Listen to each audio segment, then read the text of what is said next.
In the turbulent 3rd century of the Roman Empire, when each day brought new challenges and threats, a man possessing all the qualities needed to restore the empire's greatness emerged onto the historical stage. This was Claudius II Gothicus. Like his predecessor Gallienus, he seemed the embodiment of hope, a figure capable of uniting the fragmented parts of the vast empire. For a long time, he effectively served as the empire's second-in-command, managing its affairs with characteristic firmness. However, despite such a promising beginning, his own reign, alas, proved regrettably brief. It was marked by both triumphs and bitter defeats. On one hand, Hispania, once detached from imperial control, was meticulously reincorporated into the empire, a testament to his administrative and military prowess.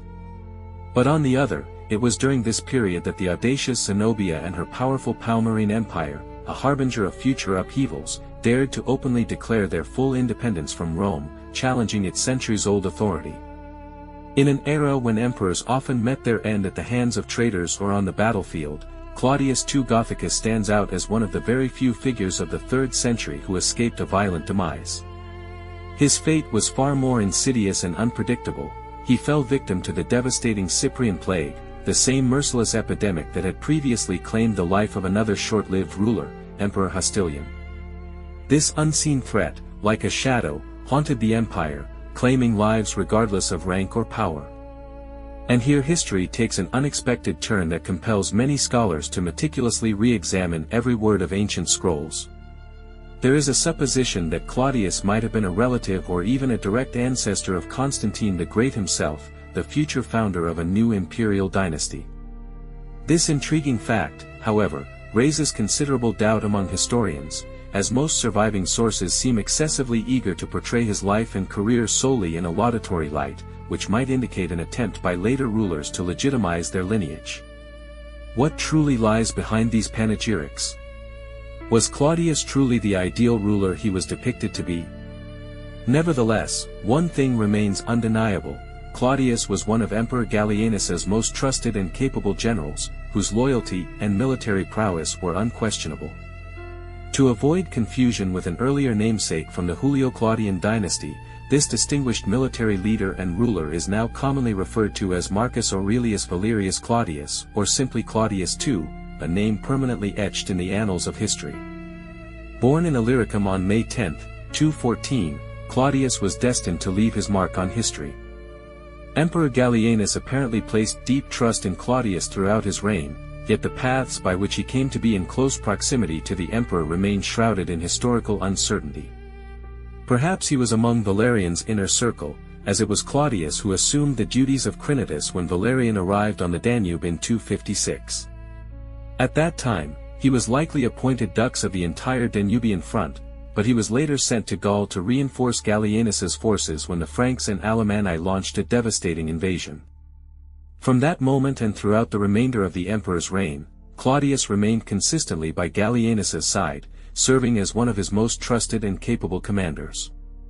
Gallienus fell victim to a conspiracy near Mediolanum in September 268, and according to widespread tradition, on his deathbed he officially appointed Claudius as his successor.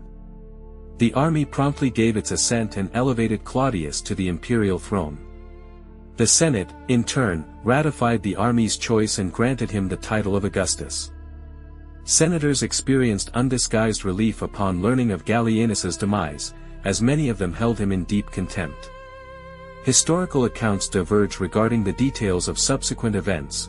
Nevertheless, the ultimate outcome remained unchanged: the siege of Mediolanum was lifted, and Aurelius was killed. Gallienus's supporters in the capital were either removed from power or put to death, and his last surviving son was also killed at this time, which apparently caused Claudius great distress, leading him to intervene and urge senators to show leniency and prudence toward the deceased emperor's adherents. The newly appointed emperor marched on Rome to definitively solidify his position and secure the Senate's favor. Throughout his reign, he apparently maintained relations characterized by mutual respect and goodwill with this influential body. Gallienus, however, was an object of deep contempt from the Senate, as he had significantly curtailed their power, stripping them of their traditional prerogatives to command armies and govern provinces. The Senate sought to consign Gallienus's name to oblivion, destroying his statues and removing his name from public records. Claudius, however, strongly demanded that the deceased emperor be accorded divine honors. Despite potential disapproval from the Roman Senate, Emperor Claudius did not alter or repeal any of the previously established policies of his predecessor, Gallienus. The empire Claudius inherited remained in a state of profound chaos and fragmentation. 8 years before his accession, Gaul, Britannia, and Hispania had already broken away from central authority, forming what were essentially independent states. Concurrently, in the east, Palmyra, following Emperor Valerian's capture, had asserted its hegemony, operating virtually independently, though still nominally acknowledging Rome's supreme authority. During this turbulent period, Gothic tribes continued to devastate the Balkan Peninsula, their desperation and hunger fueled by the collapse of their large-scale migration. In 269, Claudius made a decisive strategic move, dispatching the future Emperor Aurelian to the Balkans to combat the Gothic invasion. This action effectively replaced Macrianus, a commander who had been appointed by Gallienus. If one accepts the hypothesis that Aurelian and Claudius were involved in a conspiracy against Gallienus, then this removal of Macrianus could be seen as a prudent and necessary step by the new emperor. Furthermore, the prefect of Egypt, Tenagino Probus, also appointed by Gallienus, was confirmed in his position and given a clear order, to clear the waters of the eastern Mediterranean of pirate activity. Concurrently, Heraclianus was sent to the east with a dual mission, to restore Roman control by waging war against Sasanian Persia and to subjugate the Palmyrene queen Zenobia. Apparently, he achieved partial success in these endeavors, as it was after these events that Claudius was awarded the honorary title of Parthicus Maximus. The quiet acquiescence of Odenathus, Zenobia's husband, to Roman suzerainty, his nominal recognition of Rome's authority, and his actions on behalf of Emperor Gallienus created an appearance of stability. His wife, Zenobia, however, demonstrated far greater independence in her actions. Apparently, she concluded her own peace treaty with Persia, seeking to secure advantageous trade routes from the east and strengthen Palmyra's economic position. In early 270, relations between Rome and Palmyra sharply deteriorated. Zenobia effectively declared independence, initiating an expansion that led to the conquest of Syria up to the Egyptian border. Soon thereafter, Anatolia also fell under strong Palmyrene influence, significantly expanding her sphere of control. Meanwhile, in Egypt, Probus successfully dealt with the pirate threat but soon faced a much larger problem. Most tribes in Roman North Africa rose in revolt. This led to a large-scale military campaign that left Egypt virtually undefended, a circumstance Zenobia immediately exploited. Concurrently, with the new emperor and a significant portion of the Roman army dispatched to Thrace to combat the Goths, Italy found itself extremely vulnerable. The Alemanni and Juthungi tribes exploited this, invading the peninsula in 269. These tribes had already been partially subdued after defeats inflicted by Gallienus, who had concluded peace treaties with them. There were three probable reasons for their renewed hostility. Firstly, after Gallienus's assassination, they might have considered their treaties null and void. Secondly, Gallienus's second wife, Pippa, was possibly the daughter of a Juthungian tribe, and her killing along with her husband could have served as a pretext for revenge. However, the most probable reason was considered to be Claudius's cessation of the subsidies Gallienus had agreed upon. In any case, the tribes were poised to invade Italian territory. Claudius swiftly assembled his troops, although the main body of the Roman army was likely intended to join Aurelian in the Balkans. It is presumed that Claudius commanded the elite cavalry corps that Gallienus had created while moving north to prevent barbarian tribes from crossing the Alps.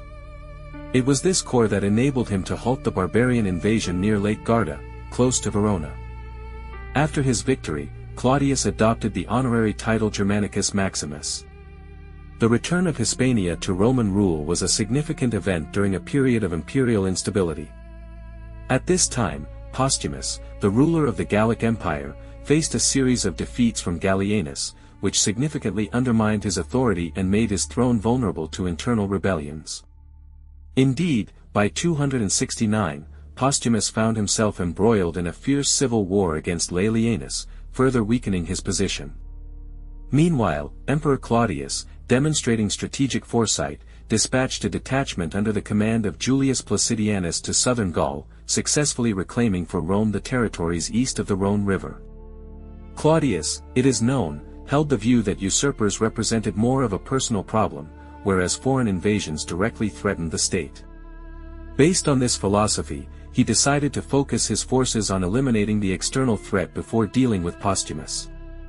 It should be noted that the Franks began their invasions of the empire as early as 260, when Gallienus was engaged in military operations in Italy. This circumstance left Gaul, Hispania, and Britannia virtually defenseless, ultimately leading to their de facto secession from the Roman Empire and the establishment of the Gallic Empire under Postumus. Some of these Frankish military units settled in Hispania, forming a kind of pirate state, a problem Postumus never effectively managed to resolve. Consequently, the Spanish provinces clearly recognized Postumus's weakness and his inability to ensure their security.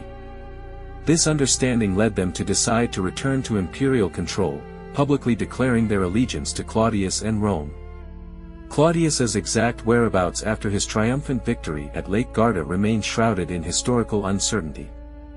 Nevertheless, prevailing hypotheses suggest his probable presence in Italy, where he was presumably poised to wage further war against the aggressive Alemannic tribes.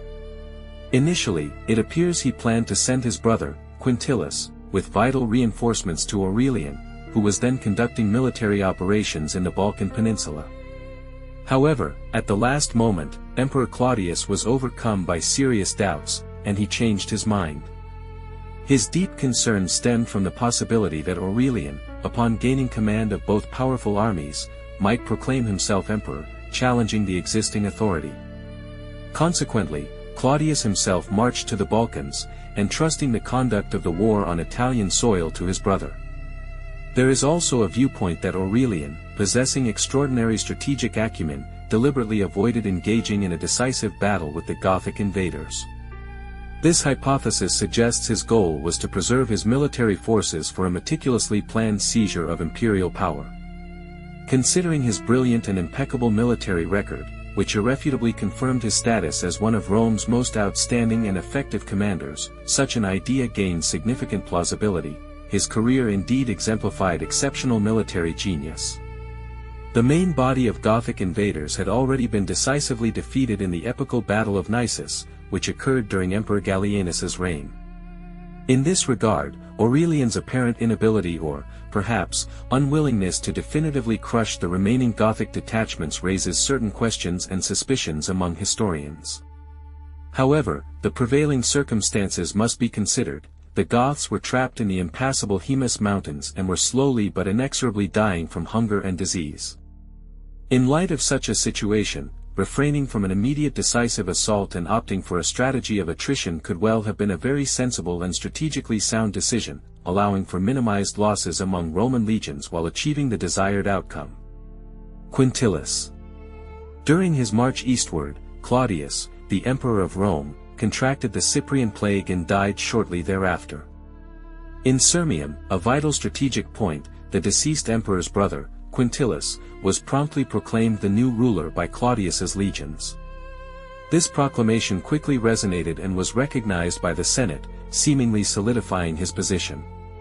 However, forces under Aurelian's command refused to acknowledge the new emperor's legitimacy and, in response, proclaimed their own commander as emperor, thereby challenging Quintillus's claim to the throne. Quintillus's reign proved exceedingly brief, lasting only a few months, and very little reliable information about his activities as head of state has survived to this day. There is even a belief that he never had the opportunity to make a ceremonial entry into Rome, the empire's capital. The circumstances leading to Quintillus's demise remain quite obscure and are still a subject of debate.